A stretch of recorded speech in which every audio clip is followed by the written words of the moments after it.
Došlo je vrijeme zamjene zimskih guma za ljetne. Evo nam ljetnih ovdje. 4 komada ljetne, 14. Sad ćemo da ih mijenjamo na ovoj maloj fabrici. Pa hajde da počnemo polako. Prvo nam treba dizalca. Gidora 17. Tvrda ručka. Na kraju kad namontiramo moment ključ. Evo nam momenta da to sve momentiramo na kraju. Prvo ćemo sa 17 ključem svaki ovaj šaraf popustiti.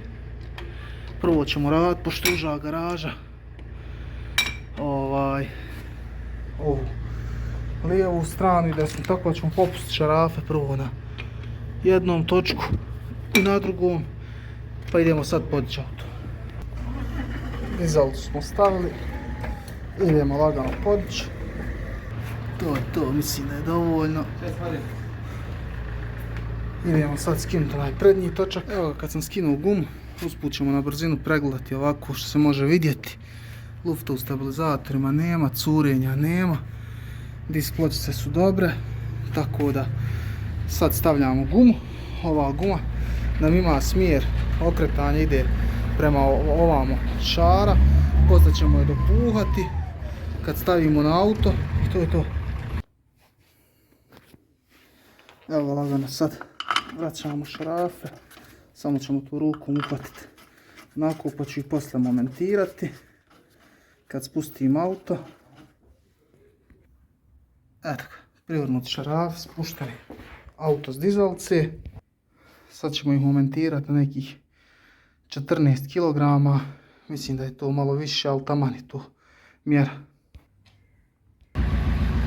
17 je nabijena, ključ naštiman i idemo lagano stezati dok ne čujemo ovaj klik. Stežemo naravno u nakrsnu šarafe. Tu sada ovaj. Eto ga. Eto ga, još ostao ovaj.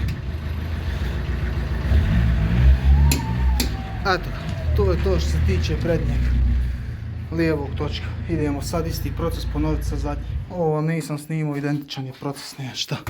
Ovu gumu skineš, to je zimska, ona ide napolje, ide ljetna, samo gledamo da je pravac, jel ti ga smjer šare okrenut kako treba. Pogledamo onako vizualno, to nema nekih curenja, nema ništa. Bakarne masti ima tu, ima na felzi i ništa, sad samo vratimo ovaj točak i momentiramo, isto tako. Šarafi su pritegnuti, spuštamo ga s dizalce.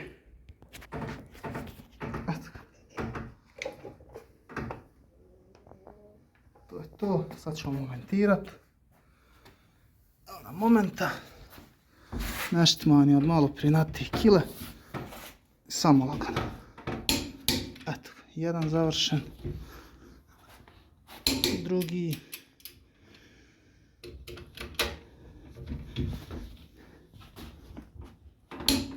Treći.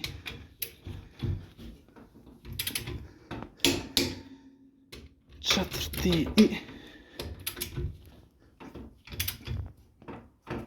peti, to je to. A sad ćemo, prije nego okrenemo auto, pošto mi ovo nema prostora u garaži,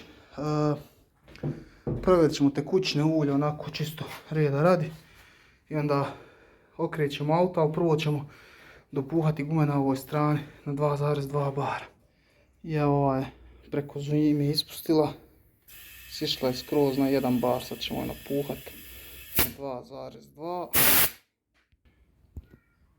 Pošto mi je nezgodno jednom rukom, uglavnom ovaj 2,2, idemo u prednju provjeriti, onda idemo provjeriti tačnost. Pošto mi je lakše sad da dok su skinute ove gume da je ovdje ubacim, da ne razvlačim crijeva, da odmah to napušim. Sad ćemo i ove druge dvije napuhati na 2,2 bara i da ih samo namontiramo.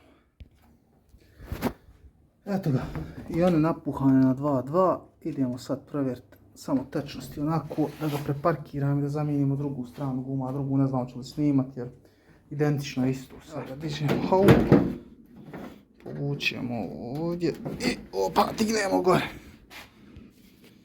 Tu je zakačimo. Vode ima.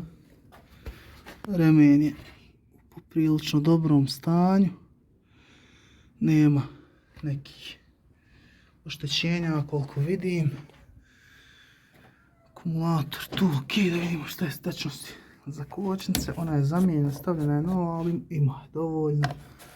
Tako da, to je to, ćemo samo ulje u motoru da provjerimo.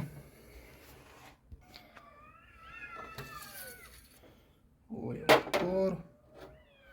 Eto, tačno to znači na maksimum. Ima ga dovoljno.